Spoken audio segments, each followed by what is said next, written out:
What's up, everybody? Welcome to another edition of Rapper's Corner. Today we have Michael Haze with us. How's it going, Michael?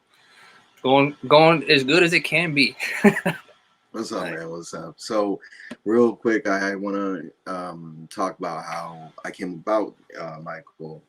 I always try to look for local MCs or people that are in the local area because I myself am a producer. Myself, I'm an MC, and I always like to collab with people. My boy over here, he's also a producer, and me and him rapped before for a long time, and I came about your name, and I was just like, okay, let me see what he's got, and I fell in love with your music, man. I fell in love with your music. Yeah, appreciate that. Like, not to mention your flow. What really got me was your flow, because a lot of people have they struggle with that flow, that three, like that timing where you're like, a lot of people have that issues with that, and I can do it, but I don't know anybody else that can. You know what I mean? So when I hear your shit, I'm like, I have to collab with him, because for reals, like, yeah, your flow and my flow, we got this kind of like bouncy thing going on. You know what I mean? Which makes it tight. So so tell me about yourself, man. How'd you get involved? Like, what got you started? All that stuff, man. I was probably, I want to say 14, 15 years old. I remember I had like some sort of beat generator. So I actually started in the beats sphere as a producer, so-called. And then from there, everything just kind of unwound. So I had a group of my own homies, and we all kind of, at that time I was kind of bouncing around house to house. I was kind of that kid who was just in trouble constantly. Went from my mom's house to my dad's to my grandparents. Parents divorced when I was really, really young. I was 5 when they divorced. Remember, that was a lot of trauma there. But I was actually, when I lived in Woodbridge, and then I came back to Manassas, and probably one of the more rough parts of town, Georgetown South. Grew up there for the most part until I was about 11 or 12. And then when I moved to the suburbs, that's when I started to get into it, because then I started branching out. I started meeting people, started, learning. But I had built such a good foundation and really understanding of Black culture. I understood very early what it was like to be the minority. So I made a lot of bonds that couldn't be broken. They hardened me up, so to speak. And that meant a lot to me. I took a lot, learned a lot from that process. And then also, kept a lot of those guys. They stuck with me through that. And I was very appreciative of that, showed a lot of gratitude. I'm like, what can I do to help you guys out? And then that's when the beat generator came in. I was 14, 15 years old. And then that turned into Fruity Loops. And then Fruity Loops kind of got me into a whole different space where it allowed me to do so much more with my music. And then, I learned, but the thing about Fruity Loops is kind of limited in its own right. You got there's like a square space with like the different modules, but it's so much cooler because it allows you to kind of understand like the hi-hats and cutting up hi-hats and the different speeds, different tempos and all of that. Made some of my best music out of Fruity Loops, to be honest. Still got a whole bunch of that music on this computer, because I was like, I can't let that's history right there. I can't let that go. Right. But that's kind of how it started. And then it ended up transferred for me. I spent so much time with beats since I was 14, 15. I'm tomorrow, I turned 35. So it's been, happy birthday, 20. Appreciate that. Yeah, appreciate that. It's been 20 years in the making now. So I've been doing this. I know you guys probably hear this all the time, but I literally have been doing this a long time. So I know you mentioned, Chris, that you hurt. No one else can really eat my flow, and no one else can really do that. I don't know if it's just the time, you know, I've paid so much attention because I'm very, very obsessive compulsive in that regard. I'm a perfectionist. I have to, like, my cadence. I have to be on time, on point all the time. And I don't know, that might honestly be like a mental health thing, to be honest. I don't know. You know, it serves me in some regards, and then it's kind of, it causes problems for me in others. But for the music thing, it really impacted me on a great scale. I can say that it's always been an outlet for me. I've listened to so much different music and taken a whole bunch, you know, even like rock and hard rock, and I combine those elements and think, you know, how can I incorporate these elements in hard rock with hip hop and R&B and soul and those type of things. And it's just, you know, music has been such a huge part of my life, and I you know, it's been. Go ahead. You've been doing this for a while, so you've been mastering your craft, and you're exactly. You're coming from both angles as the writer and producer. So yep. You got it. You got it. That's exactly it. So like, let me ask you this though, because you started off with the you started off more with beats than the flow. Yes. So when did the flow come about? Like, so the flow came about when I moved to my grandparents' house, and I lived on the bottom floor in the basement, and I set up basically a run of the mill basic ass studio down there, and I had my mic in the closet.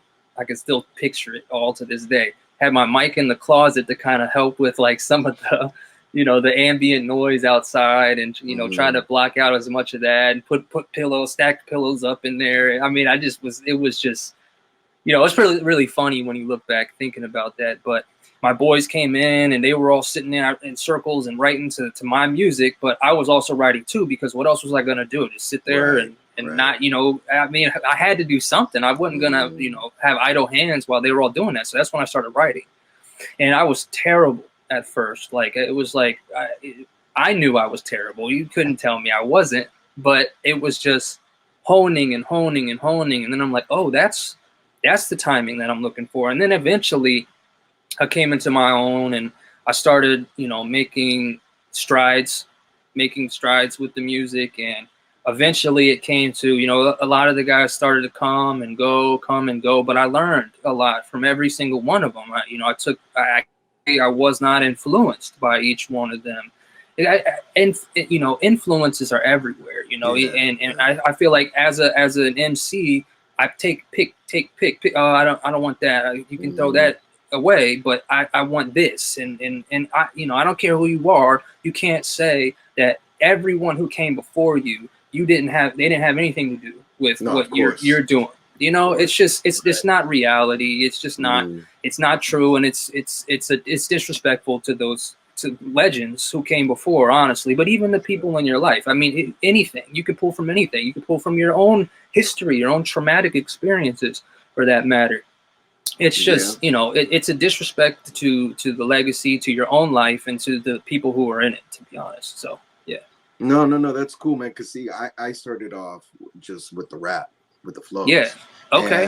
And it's sort of, mine is a little bit like vice versa. Reverse. Right. So like, I got with my guy over here, and, you know, he was making music, but he wasn't per se making hip hop. He was more making, what were you doing? More like industrial stuff, and kind of that was your influence. Right. So like, me and him, we had a class together, and he sees that I'm just writing.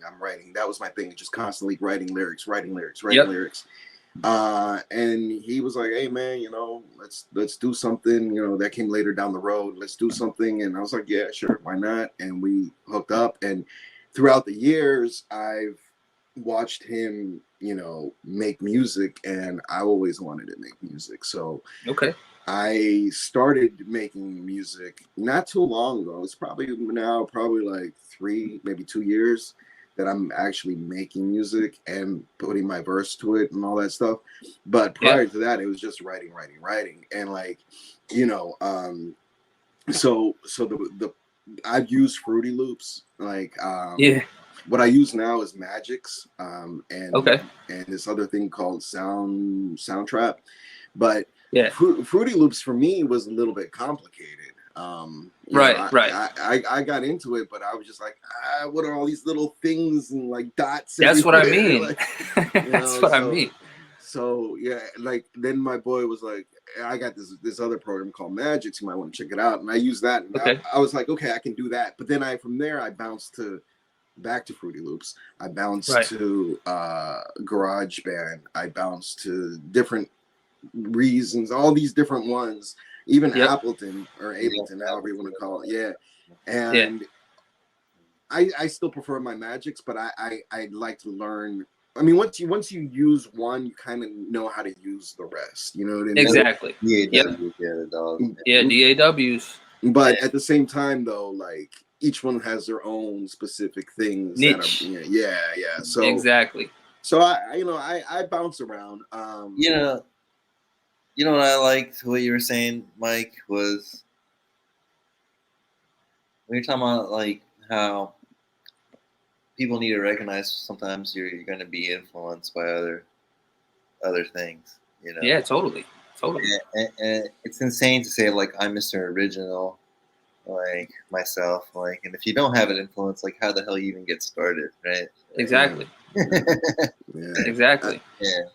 I mean, the originality comes later. I show props to the old school. Definitely. But you definitely have to learn the foundations. And so let me ask you then, and now we're gonna get into some questions here, because this opens up another avenue. Like, as a producer, who are your influences? Oh, that hands down, Dr. Dre. Dr. Dre's been in the game for a long time. I studied his music like crazy. I loved his drums, his bass, everything about Dr. Dre I loved. And then, ironically, he kind of passed the torch to Eminem. And that's when I'm like, oh, this guy looks a lot like me. This guy looks like me. He's doing it. There's nothing on him I could hate about. And to this day, like, you might not like it, people might not like it, but he's right up there. He's right up there with some of the legends. And it's like, I gotta respect that. Like, I can't not respect it. And I really respected about Eminem his authenticity. Like, he wasn't holding nothing back. Like, he was talking about drugs and, you know, what his thoughts were and who what he thought about, like, murdering and raping and all of that type of shit. I'm like, these are things that I think about. Like, these are things when I was 17, 18 years old, I was thinking about, like, I know. I'm not the same way, man. I'm the same. These are my posts. For sure. And that's what I mean. But definitely gives his props to Dr. Dre nonstop. And you grow a better beard. That's up for debate, though. That's up for debate. because the interesting thing is like, where none of us are black, right? So like, like I have my influence. My influences were pretty much, all the old school heads: Rakim, Big Daddy Kane, KRS-One, all that stuff. But there was always that. Well, I'm not that disconnect. Yeah, but then I started going into like Beat Nuts and Cypress Hill and and that opened the doors for everything else. And I was just like, okay, well, if they can do it, I can do it. And I can. I've been doing it, but now it gives that little bit more confidence, whatever you want to call it. And it's like, okay,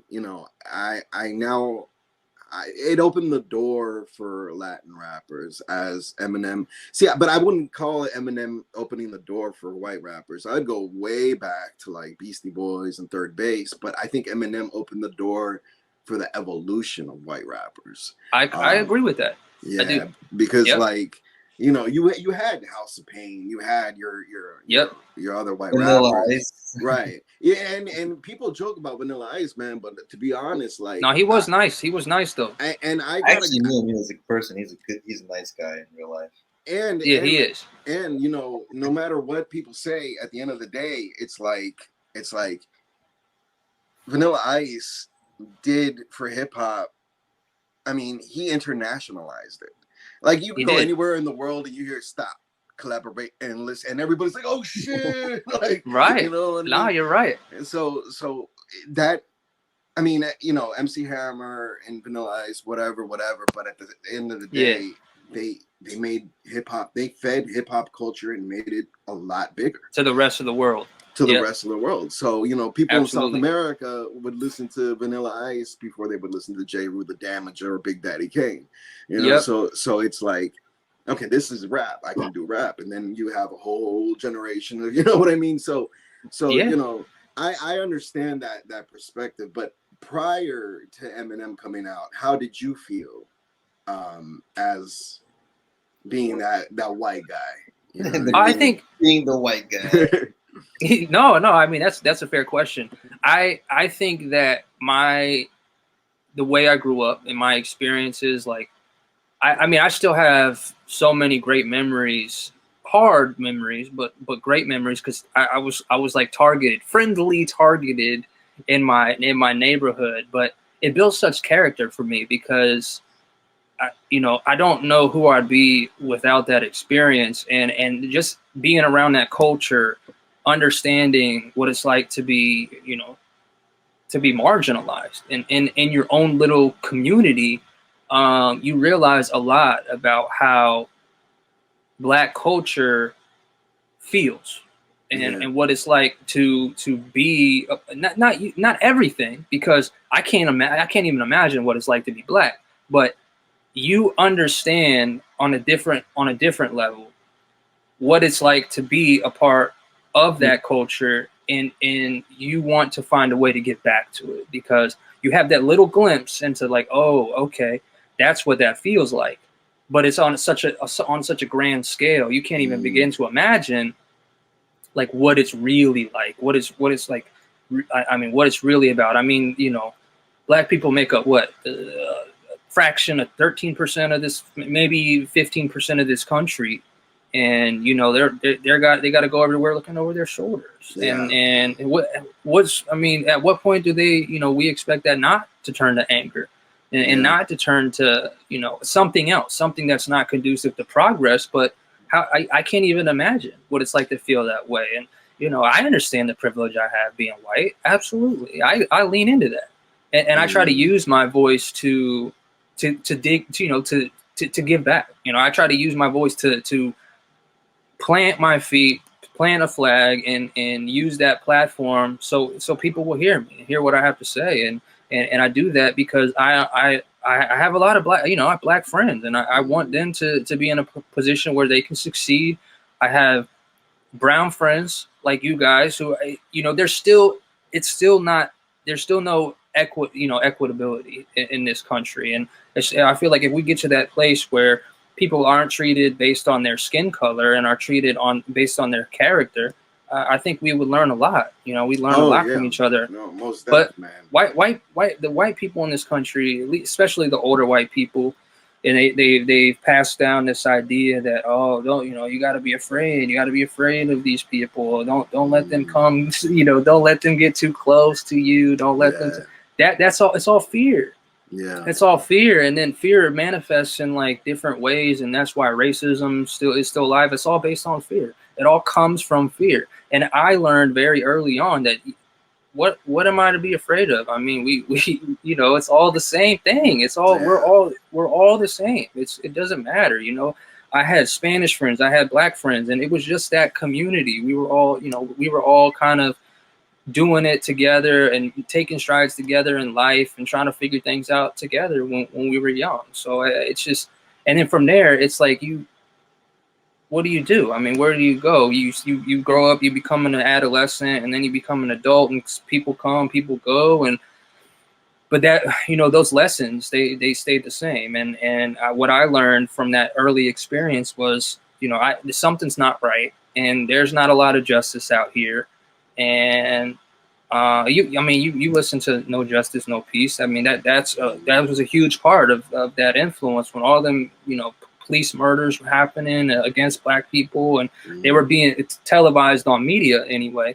But that's kind of where that song came from and what it was about. And I was trying to use my voice as a platform to give something back to the culture and the community. No, most def, man, and it's really respectable. And I do pray and hope that one day this country will get out of their skin color hysteria or psychosis, right? Because, like, you know, it is. I just feel like it's so ingrained in the brain of Americans to just look at color first and then make your decisions afterwards. Yeah, totally.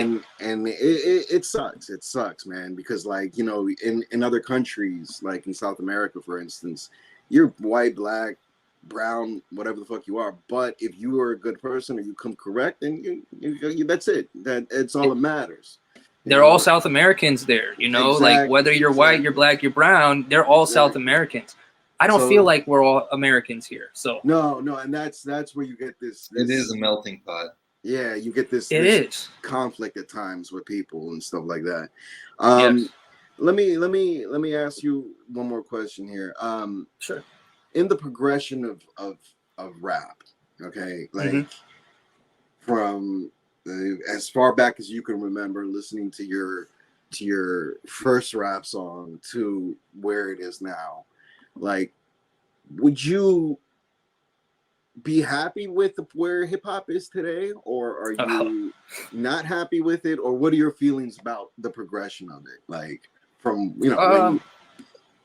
Yeah. No, see, I think that's a tricky question because it is. I don't think I'll ever be happy with where hip hop is, but I think that it has made tremendous progress, and it's definitely opened up to a whole nother can of worms in a lot of different places in the world. I think the first rap song that really stuck with me was Hard Knock Life by Jay-Z.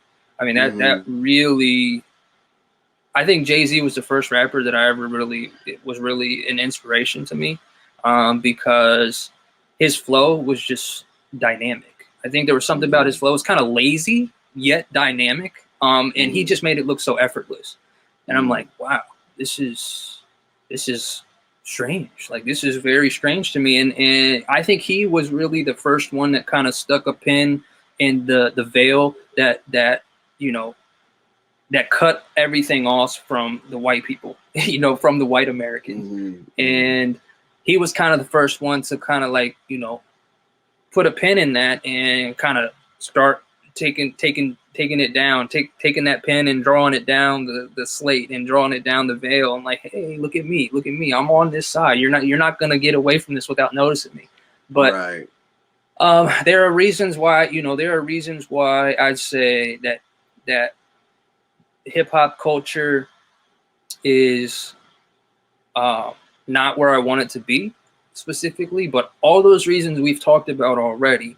And I think that's because I consider hip hop culture much bigger than just rap. You know, it's essentially black and brown culture. I mean, it started in the Bronx and it's evolved from there. So, but there are also so many jewels, so many diamonds in the rough of, like, how far that culture has come. And I'm just a guest. I just want to contribute how I can. And I'd like it to be, I'd like to hear that question from a black person or a brown person and see what their thoughts are. But I feel like as a perfectionist and as a white guy, I feel like it could always be better. You know, it could always be better. I feel like eventually, this is my prediction. I feel like eventually hip hop is going to, and I feel like it's already starting to. I feel like it's going to take over. It's gonna be everywhere, and you already hear it in some of the country songs, trying to, you know, with the trap stuff going on in their beats and stuff. You already hear it. I think that's causing this. You know, white people are like, oh no, it's everywhere. What are we gonna do? We gotta run and hide, and we gotta, you know, use racial slurs and all that. No, you can't. You cannot hide from it. You can't run from it. You can't vulture the culture. You can't appropriate it. It's here, and it's here to stay, and it's not going away. And, you know, there's nothing you can do about it. So just appreciate it. Just lean into that gratitude.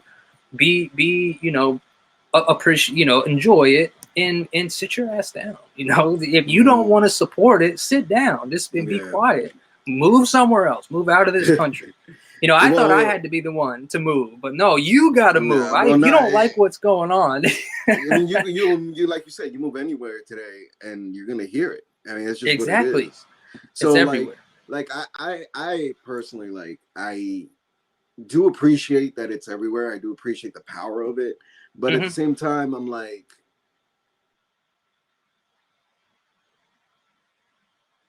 Oh, did we lose you? Did we lose video and audio? Yeah, sorry about that. Oh, that's sorry. all right. That's all right. I ended up getting a call, but whatever. It came with a cost, and I feel like the cost, like, it has become detrimental to a certain degree. So it's like, yeah, you have this rise of knowledge, but at the same time, you have this rise of like where it's not the same hatred, and it's not okay. Like, perfect example, like 1980s, 1970s, you had kids in New York and CBGBs in London wearing mohawks, right? And like those mohawks were very anti-establishment, and you saw them, you're like, okay, these guys are punks, they're anti-establishment by default, right? But then you go down maybe 15, maybe 18 years later, and you see like rich kids from Melrose and all the rich places wearing these like tiny mohawks.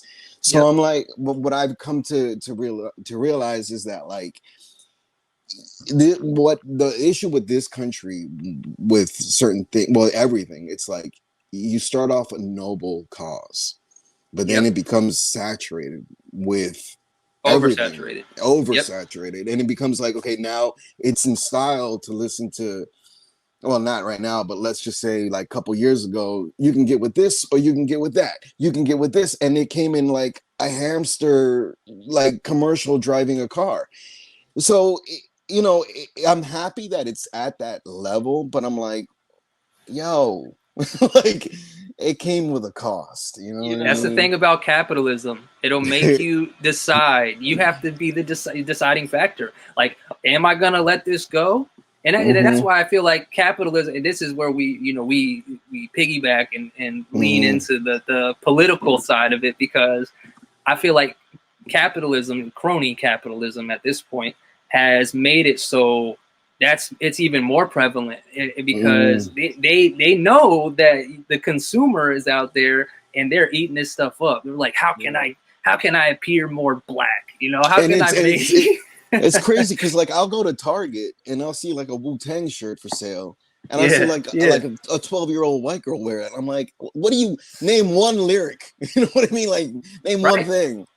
But and that's the thing. That's the thing. You know, it's like it's one of those things where at some point the reality and the authenticity of that individual will be exposed, and you'll know then that karma is a force that I believe in entirely, and I think that, you know, karma will come around to them at some point. They'll have to deal with it. They'll have to figure it out. Yeah. So Prof, did you want to say something?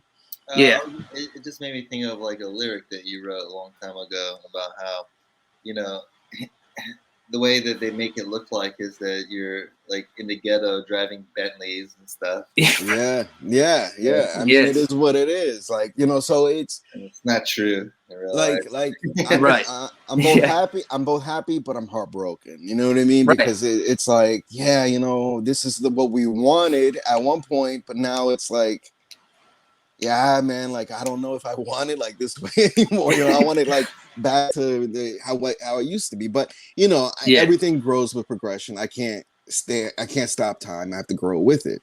So exactly. So that leads me to one. This might be the last question because we have to have your stuff showcased. But okay, as music progresses, right? And like you said, you were influenced mostly by Dre, right? You know, and you're Eminem. But when I listen to you, you don't sound like Eminem. You don't have that cadence, and your beats are. I can see a little bit of Dr. Dre, but I can also see more of what's right now, like more like current.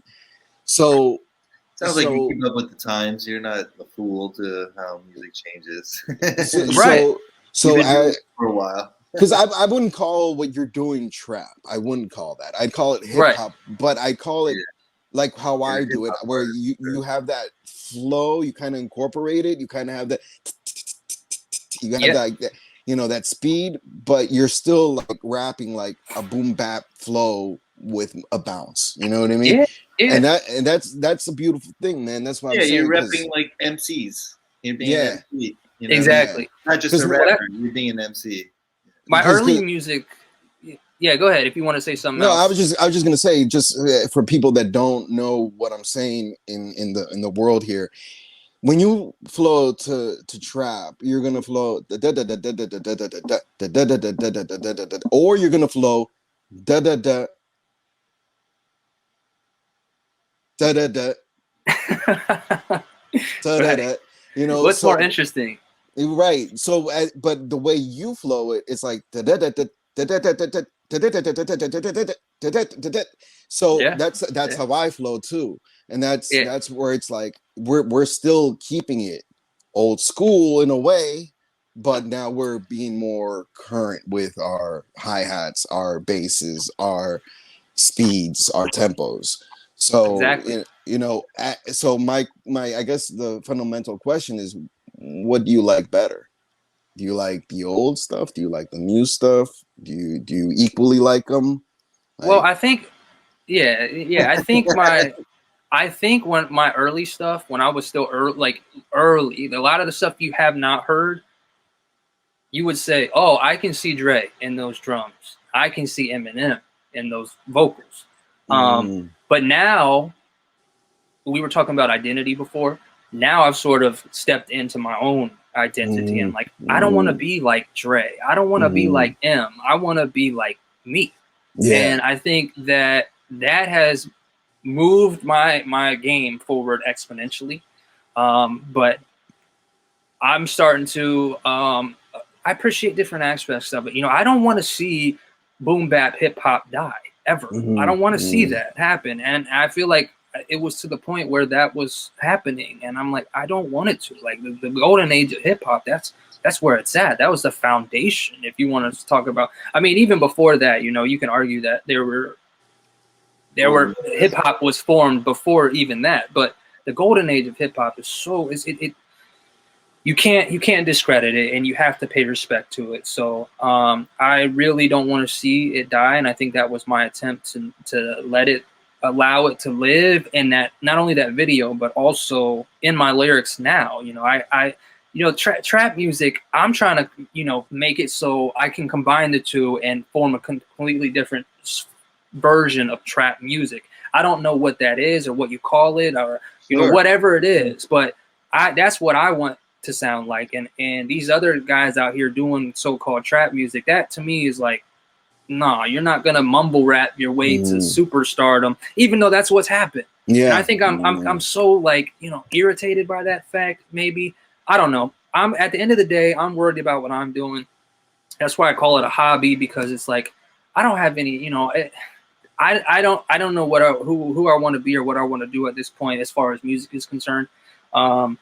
You know, I love to label themselves as a certain way. Yeah, exactly. I love talking to you guys about this stuff, and this is what I live for. This is the type of stuff that I live for. You're an artist, so you're gonna with whatever exactly is out there. Exactly. Right? To like Totally. you being yourself.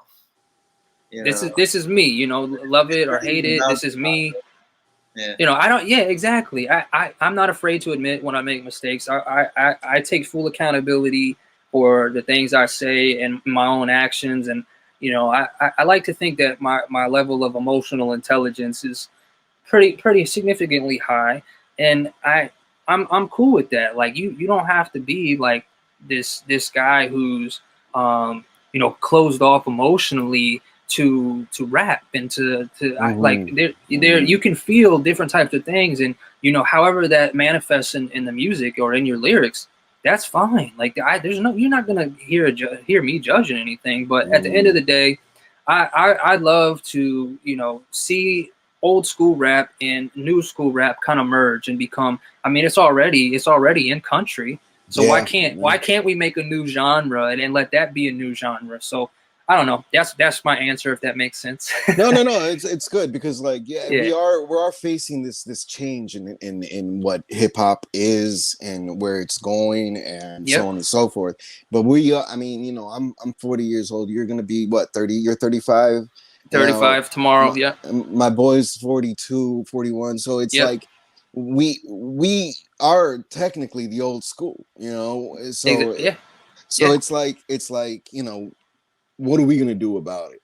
And that's my whole thing. It's like when I make my music, I incorporate that, you know, I rap like this and I rap like that. I got the skills to make it fat. But that would have been that because that's that tempo. You see what I'm saying? But I'm going like different. You know, I'm rapping like this and I'm rapping like that because I got the skills to. I'm not. It's you know. So that's what I'm saying. I try to incorporate it. I even with my beats with samples. You know, if I hear like dun dun dun dun. Dun, dun, dun, dun, dun, dun, dun. I'll like take that dun, dun, dun, dun, dun, and put it into like a 120 tempo beat, you know, and it's like that's where, you know, I that's my mission. I feel like for me, my personal mission is to keep it alive, but incorporate it with what's out there today, you know. Totally agree. So totally yeah, agree. man. But yeah, man. One of the cool things about being an artist, the original artist, is that you can always be like solid at who you are instead of trying to copy everyone else. Because then you're not, then you're just cookie cutter. And exactly. Being as a dynamic artist, you'd be as the times change and what's going on too. You're able to reinvent yourself while you're still keeping exactly who you are without changing. But bingo, yourself, like over and over. Bingo. Love that word. Reinvent. Love it. Pound. But yeah, man. So I think it's about time that we start showcasing some of Michael Haze's music. We have a video that I'm dying to watch here. So let's start off with that. All right. Cool. Let's do it.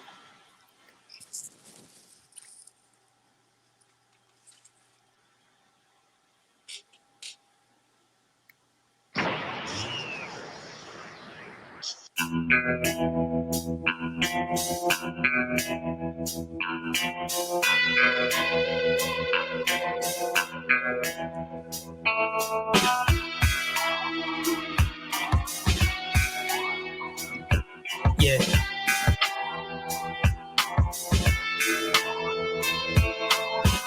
Get a win before I meet my bitter end. This flow I'm kicking got me feeling like a kid again. They wanna see me hit the block without my little friend. They wanna see me in the box, take me hit a grid. I'm from the south side, born and bred, raised up. Still don't give a fuck, we'll get you laced up. Can't keep my mouth shut, still acting way up. Still ain't got a fuck to give for these lame sluts. Mike, how you gonna do them like that? Mike, how you gonna do them like that? Well, I look them in the eye and I say, if you wanna act cutthroat, you can get your throat cut. Don't mean to get your hopes up, homie, I got no trust for these hoes or these hoe cuffs. So I just do my own thing, man. I'll be damned if I'm new to my own yo, we ex-patriots, leaving back to all the traces. We never vacant, hit them hard, cover all the bases. Look the blue in the eyes, while you acting surprised. When you're born full of facts, you start rebuking the lies. I vow to confess, you never put me to rest. Clearly in the zone, cutting that best. Born with division, convey it with no precision. I got his people running, screaming back, posing like a victim.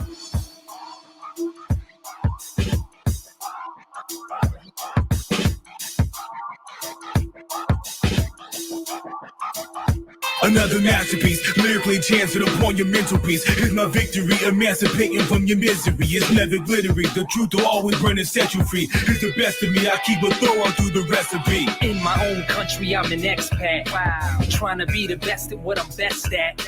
Right to teach a lesson to the next cat. If you ain't got no message in your best rap, you ain't gonna make it in the game. Faking it with chains, hanging with these gangs, waving straps that you can't even aim. So forget about the money and the fame, cause without the influence over anybody, it never meant a thing like many things. People fall into ranges. It's very strange, but the range is spawn the only fables. I'm on a neighbor, turn the table, bring upon the danger. Break it down, we're all share, redefine my label. A pariah, society will mark me damn. Brown my skin, I'll never wish this on another man. We need the unity, community is where I stand. That's why they call us ex-patriots. We making it, we out.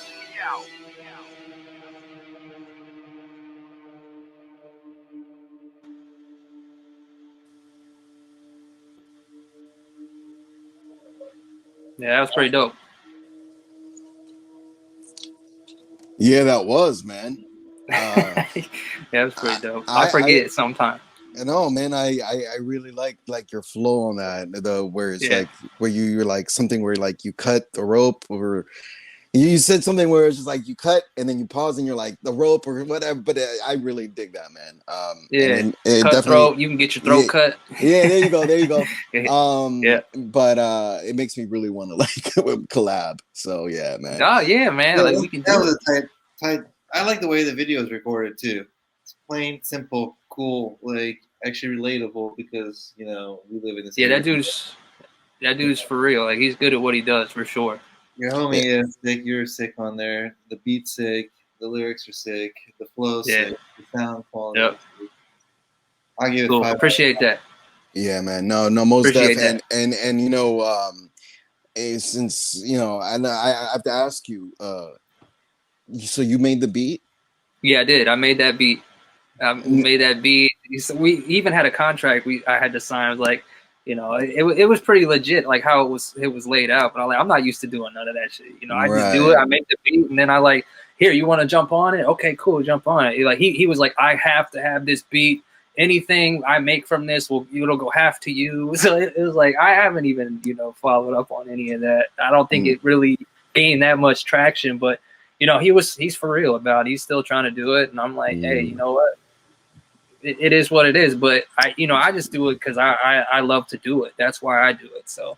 No, and I really love that beat, man. Yeah, that's cool. Let me ask you, just before we showcase the other stuff, that guitar, was that live or was that just a BS? No, that was a plug-in. That was actually a plug-in. And yeah, I just mixed it and used some of the features on there, and I got it to sound, because the way I made it sound like it was a live guitar was I played with like the I have this feature on my keyboard that makes the tone switch. It makes it like go up and down. So like I use that feature on my keyboard, almost like a MIDI controller. Like that's what it is. And then I use that feature. It's almost like a being like a DJ, but actually having it transfer to the music. That's the best way I can explain it. So it's not like it's. Yes, exactly that. That. I got you. Cool, all right, cool. That's what's up. Yeah, man. Let's go ahead and show some other stuff real quick. Let me see where. Okay, where's my boy? Because he's the one in charge of all the showing stuff. but no, I really dug it, man. Which again, like I said earlier, it makes me wanna collab. So yeah, no, whatever. Whatever you have. You want to play the Descent? Yeah. Sounds like that good. one too. I like that one too. All right. Well, I'm bringing it up.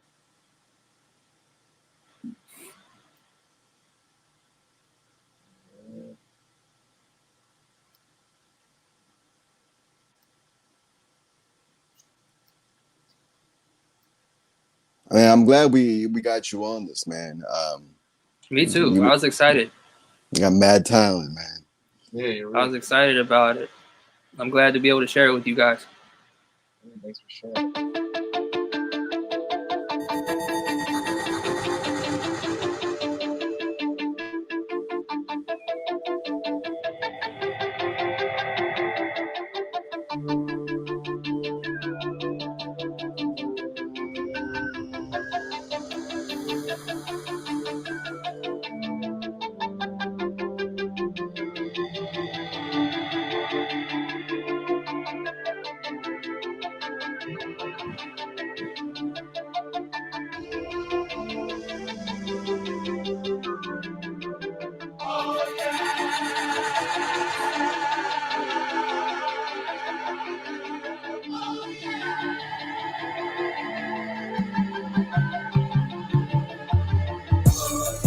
You ain't know that I could fly. They can see me in the sky, yet they're asking if I'm high. I'm like, should already know that. I got the smoke, so I'ma blow that. Hey, you ain't know that I could fly. They can see me in the sky. If they're asking if I'm high, I'm like, you should already know that. I got the smoke, so I'ma blow that. I got a little pep in my step, man. I've never felt this. Swear that I be down from all the bullshit that I've dealt with. Them days I was hurting, all the nights I was helpless, dope sick, hopeless, faithless, selfish. Ain't nothing but a hound dog. These bitches call me Elvis Presley when they test me, Costello when I'm mellow.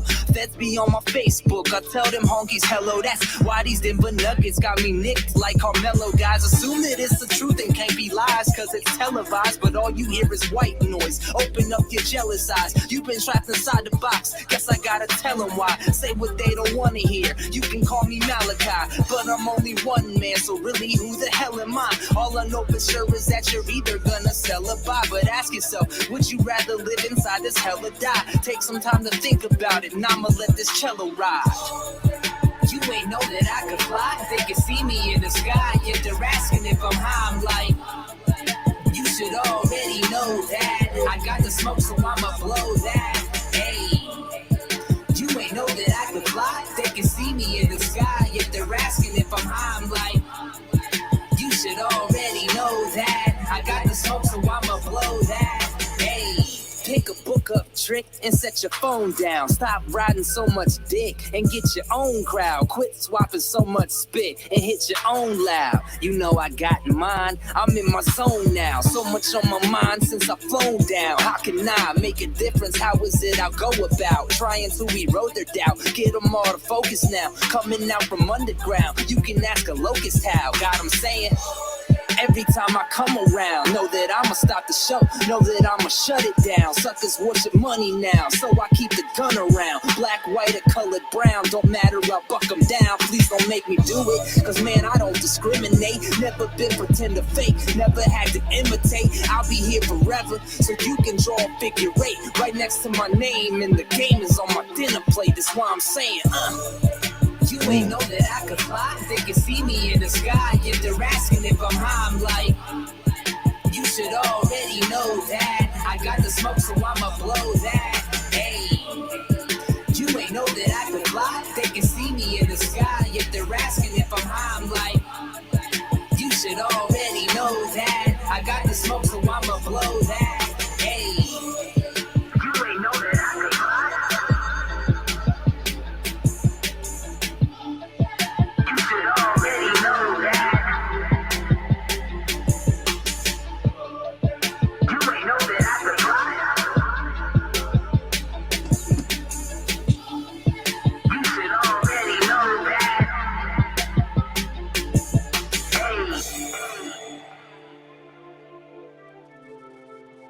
All right, you can cut it. This was the part. I was just so in my zone right here, man. I was like, man. We do that too, man. We jam out sometimes, man. Yeah. I really dug the hook on that. That's really okay, yeah. The whole song. That was actually, that was the part that I was like, are people gonna feel this? I wonder, but you know what? I don't care. At the end of the day. No. I felt it. Like, to me, that's not even trap. That's not even trap. That's hip hop. Yeah. That's okay. Yeah. I mean, but it's got that you know, but it's not that trap elements. Trap elements just slid it into the hip hop category. And as far as the lyrics go, the flow goes, like, it's really dope. Like, your sound with the energy is dope. The beat is sick. So it definitely like gives you, like, even though it's using like kind of trap drums, it's still actually very hip hoppy in a way. It's like got a nostalgic feel to it. It takes you to a place with the feeling, you know. It takes you to, like you're riding and chilling and doing stuff, and you know, kind of makes me feel young again when I listen to that. That's exactly what I was going for. I try to tap into my inner child every time I make something. I'm like, what would my inner child do? How would my inner child create? And that's what I go for. So I appreciate hearing that. I think that means a lot. So yeah. No, man, it's I feel like I woke up and like that hook, man. I needed to hear those words today. You know what I mean? So man. No, that's what's up. Thank you for making that song for reals, man. Bless you. Yeah, appreciate But yeah, man, I guess we got time for one more real quick. Okay. All right. You got to pick, though. You're the boss. You want Creeping Up? You want Jet Fuels, My Ride? No Justice? Oh, man. No Justice, No Peace. Let's go there. Let's go No Justice, No Peace. Okay. Yeah. Good choice. All of them are good. All of them are great, though, man. I get it. I really do. I think No Justice, No Peace is a great place to finish this up. So yeah, let's do it. Let's do it. All right. Load that up. I personally think that's my favorite song. Yeah, there you go. My favorite song. My favorite song of my own. Oh, really? Yeah. You got a personal favorite? I do. I think I really do have a personal favorite, and I like a lot of them. I really do. Matter of fact, I love a lot of them. But well, I got my personal favorites too. So okay, cool. No Justice, No Peace. Yeah. Damn, did that say 8 years ago? Oh, wow. It took me a while to recognize that sometimes I might get lost in the mix and forget what's really important in life. I'm looking around at the world and seeing the end of the times, and I don't know what to believe. The media's spinning their lies. These pigs are murdering kids, burning their bridges, ruining lives, robbing us blind, making us fight every day to survive, making it harder to swallow our pride. So they prescribe these meds to swallow instead. Tell us it's all in our head, then get a call that we're dead. Boy hung himself from his neck, out in the shed, and no one knew that he'd be next to go. Yo, he never thought of suicide until he started taking Lexapro. Whoa, it's really a shame the pain we feel in our brains from things we couldn't control. Who's really to blame? Who played the game that makes us slaves to do what we're told? It's insanity. Doing nothing, standing idly by to watch them perpetrate these crimes against humanity. I'll be damned if I just sit back and watch my generation get bitch slapped. Debbie Cakes and Big Macs. They kill us slow with GMOs and carcinogens, cancer-causing chemicals. Homie, are you listening? Cause frankly, I've been tired of talking since the third bar. But I bet I'd have your attention if I put this song on World Star. See, the trick is that they keep us terrified by televising terrorism, so these pricks can terrorize with permission. It's America. They say it's gonna be alright. I've been up all night, think about all the things I've seen, and please believe that's why I always smoke in my mind, gazing at the night sky, trying to find a way to be as free as we all need to be to find peace. I've fallen down, gotten kicked while still on the ground. I've gotten up just to fall again. This time I lost a lot of friends, lost some years to my sins. I lost an edge and had to do it all again. I even wanted to call it quits. I was all convinced. Who am I? Do or die? Suicide, I thought of it. But then the day came, visions of fame in the hall of it. Standing on top of the world I had. But it's the same, man.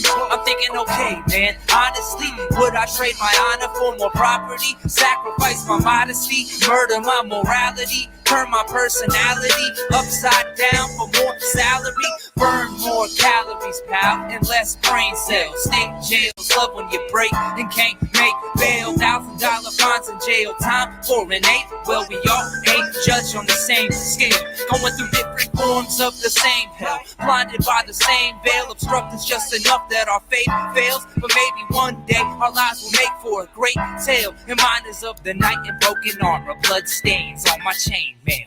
They say it's gonna be alright. I've been up all night, think about all the things I've seen, and please believe that's why I always smoke in my mind, gazing at the night sky, trying to find a way to be as free as we all need to be to find peace. Say it's gonna be alright. I've been up all night, think about all the things I've seen, and please believe that's why I always smoke in my mind, gazing at the night sky, trying to find a way to be as free as we all need to be to find peace.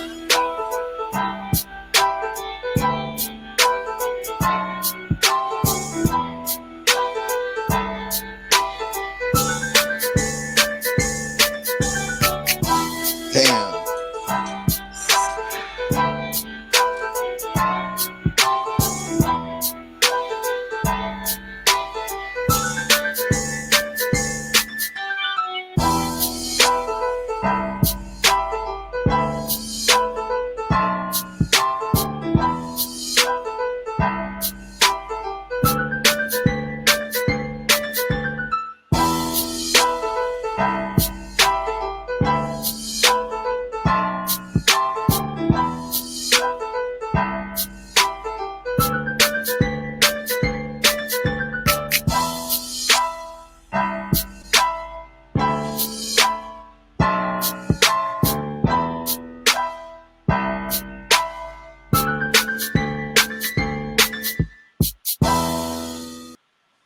Yeah, I had to let that one ride. Damn, son. that junk's all tight, man. For real, I have a song where it's sort of like on the same tip. I even like because I went to the demonstrations, I went to the marches, so I was able to record. Okay. So I was able to record some people saying "No justice, no peace, no justice," and I like sampled that at the very end. But no, man, this shit was on point, son. Like for reals. Like I'm glad. Good. Yeah, I'm glad we got you on here, man. I'm glad we got to show your shit for reals. Yeah. Like we gotta Appreciate collab. You. We gotta Appreciate collab. You. It's being we'll do it. Yeah, we'll being that we're local like that. I mean, yeah, you're kind of far out there, but still being that we're local like that, like we got ways to do it, man. So yeah, man. For sure. Let me ask you something real quick there. So from what I was listening to in that song, first of all, I want to say that I love really how you're able to flip the tongue on certain points. Yeah. Like that. But I also like how you're able to go slow with a like enunciation. Like it was a lot of times when people like slow down, they might still be like very like monotone or syllable based, but you had this like ability to like talk smooth, like you slow down, so it really changes the timing. It also seemed like you didn't curse at all. Yeah, maybe not. I think a couple of my ad libs I might have said, a few words. You let the imagination of the listener. Yeah, I did. An MC sometimes pretty hard, because like a lot of times using curse words is the easy way out for stuff. But I agree. I agree. If you have a good vocabulary, I mean, I'm not saying I'm not anti cuss words, but if you do have a vocabulary, you're not going to be using as much cuss words. You know what I mean? Yeah, that's true. So, that's a fact. But sometimes, a cuss word goes great with that rhyme. You know what I mean? I'd have to say so. For sure. I just wanted that last song to let it ride because I did make those beats, and it gives me chills every time. Right? It gives me chills every time. So I said, I'm just gonna let this one ride. I know we're reaching towards the end of it, but I know I just want to let this one ride. Because it literally gave me chills, and I was like, you know what, I'm just gonna let them feel this because I'm in my zone right now, and I think I want them to feel it. So that's cool. Because it's music. The music takes you someplace too. It does. It really does. It's not the lyrics always. It's not just about rapper flow. It's not. It's also about the music, hardcore. I completely agree. Do both like that. Yeah, if you can balance both of them, which you did, and then you got a perfect song right there, man. Exactly. Oh man, no, and I like the message. I like how real you keep it. You know what I mean? Like you're not like I'm driving around my Bentley. Look at me, I'm looking kind of with my Henny. No, you're talking about some real shit, man. That everybody goes through. Everybody can relate.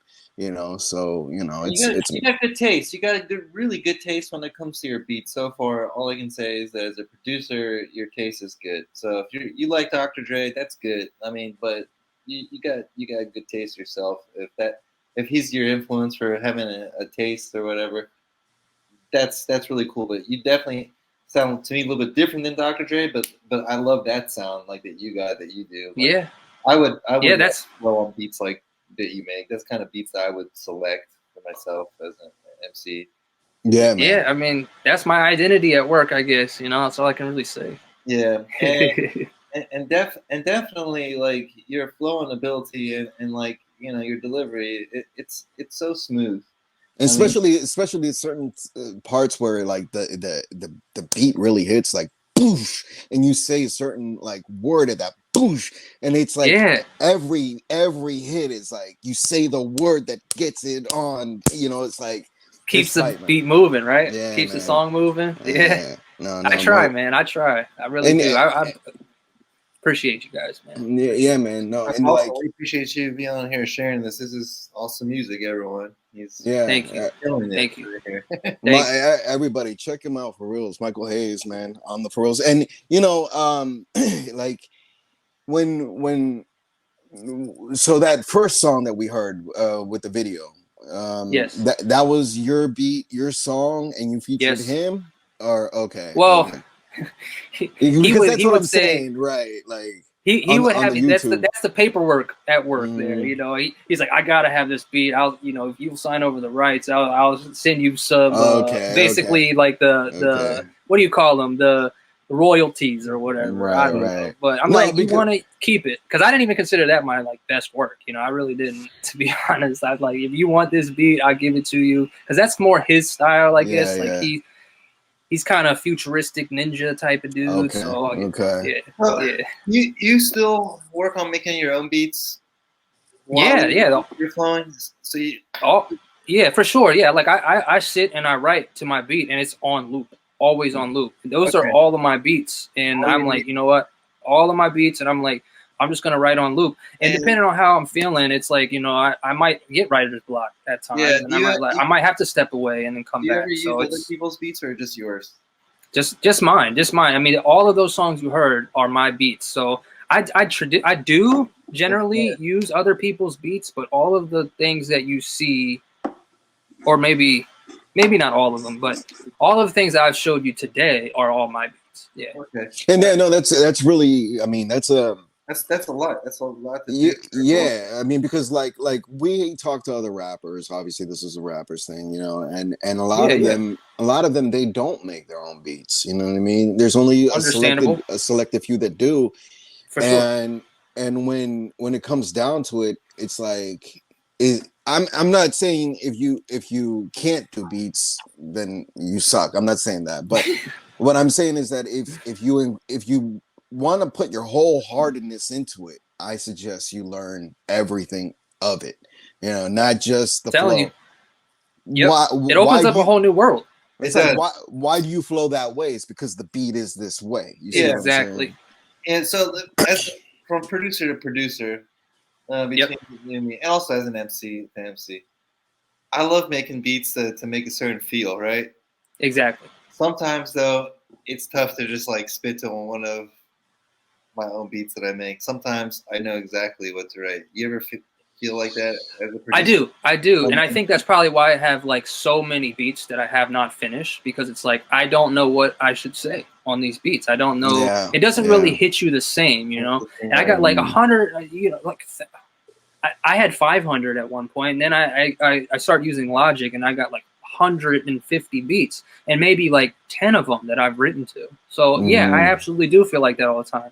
And I always have plans, and I think it's because I'm such a perfectionist that I keep mixing beats and I keep mixing them down. I try to make sure this person's voice is right and vocals are right. And I like to feature people on my songs. Don't get me wrong, but there are those beats that are like, this one's for me and only for me. Only for me. So but there are hundreds of beats that like, it's when it's all based on you and you alone. Like it becomes grueling work sometimes, you know what I mean?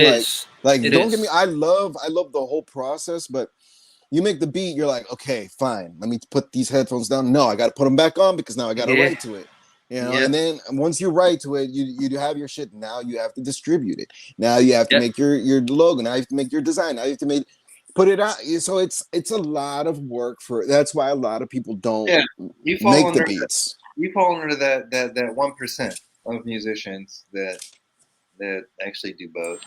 Because and that's honestly probably why I never or the other. That's honestly probably why I've never gone the distribution route and never gone, you know, put my music on different platforms and like, here, listen to it, or not made any money off my own stuff, because it's like, it's so much work. And it's like, you know what, the reality is, you know, I mean, I shouldn't say that, but it's like, I you know, just with the I don't know, what would you call it, atmosphere today, it's like, it's not going in the direction that I feel like. Trying to strive with everybody else out there, what they're doing, the way they're doing. Yeah, I know. But I'm just saying, like, that's probably why I haven't made that move and really put my stuff out there for everybody to hear. That's what I'm saying. But you know, I get, because it's so grueling. It's such grueling work. I want someone else to do it for me. Like artists, first of all, are always the worst critics about themselves.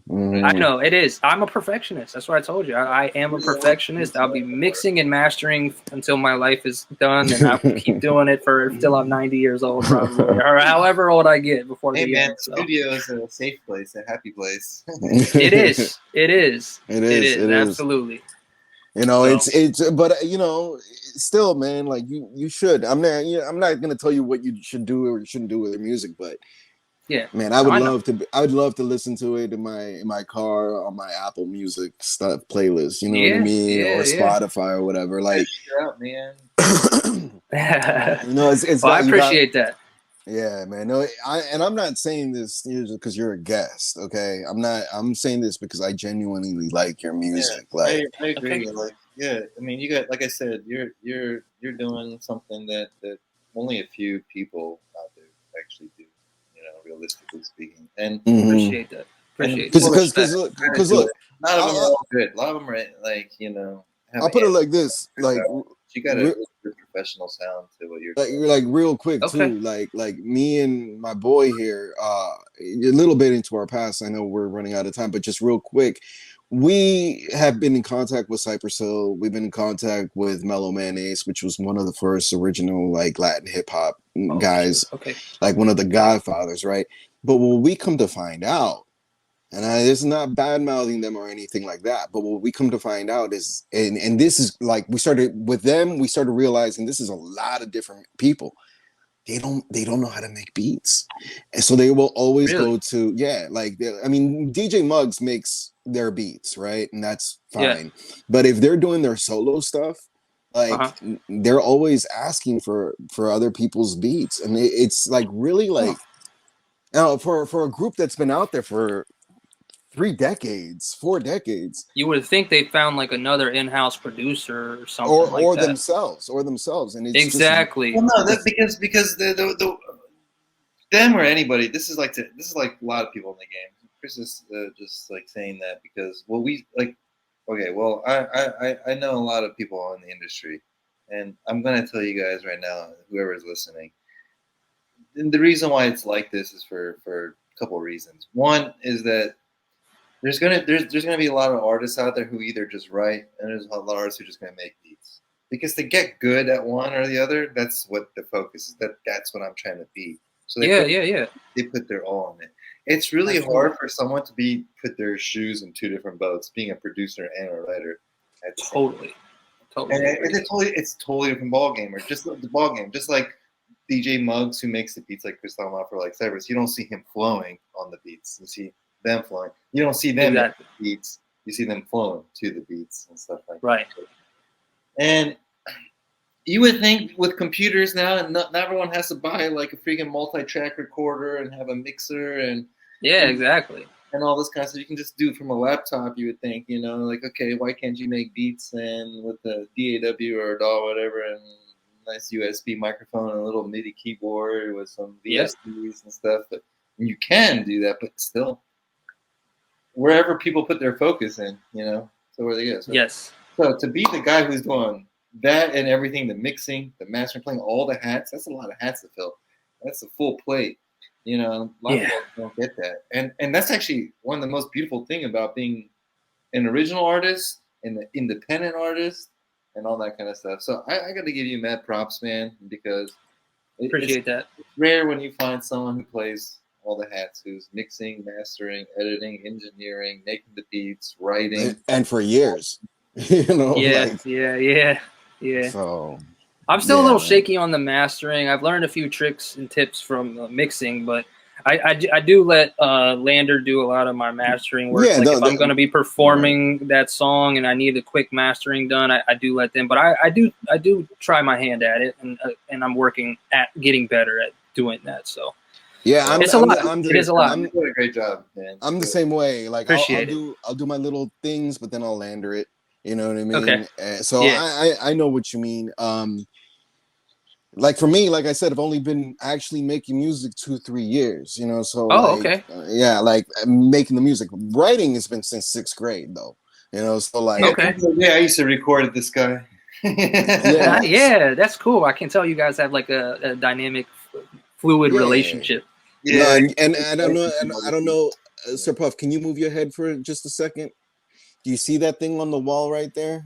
Yeah. What is that? Like a CD or something? A booklet? Yeah, it's a single we had with Sendog and Mellow Man. Oh, wow. Sendog from Cypress Hill and Mellow Man. It's like featuring. It's actually a rap rock song. Yeah. Not bad. Not bad. Rock and roll. But yeah, no, I mean, we've been around, I've been working with Cypress Hill for, the last 25 years as friends. I've known them since I was 17 years old. So they've been my mentors. And yeah. Like, I remember like Mellow Mayonnaise really like mentored both of us for, I don't know, the first good 10 years. It was just him. Then Cypress started mentoring us, Sendog started mentoring us, and all that stuff. But at the end of the day, we're fortunate to be like, we were able to be mentored by Cypress, work with Cypress, and blaze with Cypress. Like, so that's dope. Artists back in the day was tough. We had to make CDs, we had to go publish stuff, we had to go exactly. Today it's cool because they're streaming. I know you say you're not really streaming and doing all that stuff, but the kind of work you're doing, real artists will see that any time of the day and recognize who you are, where you're coming from. So like, man, it doesn't matter where you're at or what you think you're not doing enough or more enough. Obviously, what you're doing speaks for itself, and it's freaking great. Appreciate it. The one Appreciate thing I that. would say is don't be shy to share it, and that's why obviously you're here today. So. Exactly. That was my first step. I've never been on a podcast before this, and I can't express how much I appreciate you guys having me on today. So, no, man, we love it, man. It's awesome music, man. Hey, we only get the people that we think are talented, right? Okay. So you have to reach. You have to have skills to get on this pod. We just don't do anybody off the street. You know what I mean? Cool, man. Respect. Yeah, and I'm glad we can help you out, man. I'm glad we're gonna share this. You share it as well, and if you have anything else that you want to share, like your where's the easiest way that people follow you? Do you use like Instagram or do you use Facebook? Do you use Twitter? So my anything like as a personal way to contact you, because we're gonna share all of your links that you have for your YouTube and your SoundCloud. But what about SoundCloud? Yeah, so you got my SoundCloud. Got my is that on? I don't know if that's on his YouTube. I don't really use YouTube a whole lot these days. I should probably work on that. I don't really film a lot of videos, but I do use Instagram. Instagram is at Michael_Haze. That's my Instagram. Facebook, you can just find me at Michael Haze. I don't know if I'm searchable for anyone but friends of friends. Maybe I'll make that public. Okay. All right. Yeah. Well, if it's all right with you, we'll add in the Instagram and the link below in the description. Cool. Yeah, for sure. Definitely. Any of you guys are MCs who want to spit to some dope beats or someone who wants to collaborate with this dope MC, maybe you can reach out to him, or if you just like his music and want to give him shout outs because you heard it today, because obviously we just heard some awesome music, so maybe he should be your new favorite artist. Just if you want to hear us on his stuff or him on our stuff too, that'll happen too down the road. Hey, if you want to give him my email, ytmichaelhaze@gmail.com, you can do that too. Okay, I'm cool with that. Yeah, cool. That's probably the best way to contact me, honestly. Hey, there you go. He's keeping it real, 100%. 100%. Flesh and blood, real person over here. This is not some AI. Not a bot. Not a bot. Man. Nah. But yeah, man. No, everybody check Michael Haze out for reals. And for reals, like, check this podcast out. Check all our podcasts out, but check this one particularly because this is coming from a producer and an MC at the same time, and this is something. Yeah, it's rare. You don't find that, and you'll delve into how we delved into each other's minds, and you're gonna enjoy this pod, man, for reals. And at the end of the day, we're whatever influences we have, whoever we look up to, we got to come with our own stuff, and that's what we do. So guys, I want everyone to give a big shout out and big thanks to Michael Haze for being here today. You guys send him appreciate you guys. Don't forget to look check his stuff out. Thank you, Mike. God bless. All right. Thank you guys. Peace out, guys. Salute. Take care. Salute. Oh, real quick. Not for you, but this is more for the audience. Okay. We got I'm Kalishnikov Red. I'm on streaming sites. My boy Sir Puff is on streaming sites. We have a group called Koga Monks. We're also on streaming sites. Check that out. And And we also have another podcast called Remember the Record, where it's me and one of the guests that we've had prior on this show, Johnny Warbucks, where we just covered records and we give you the tidbits and the facts behind them. So check both those out, and if you have any comments or anything, please leave them on the thing. And for reals, check all of our guests out. All of them come correct. Check all of everything that we have to share with you guys, because we're not doing this just for the fun of it. We're doing this for everybody, So yeah, all right. Your life. Keep the culture alive. Thank you, Mike, man, for real. You got it. Mike, Anytime. All right, guys. Anytime. Peace out, guys. All right. Peace. See you, Mike. Take care. You too.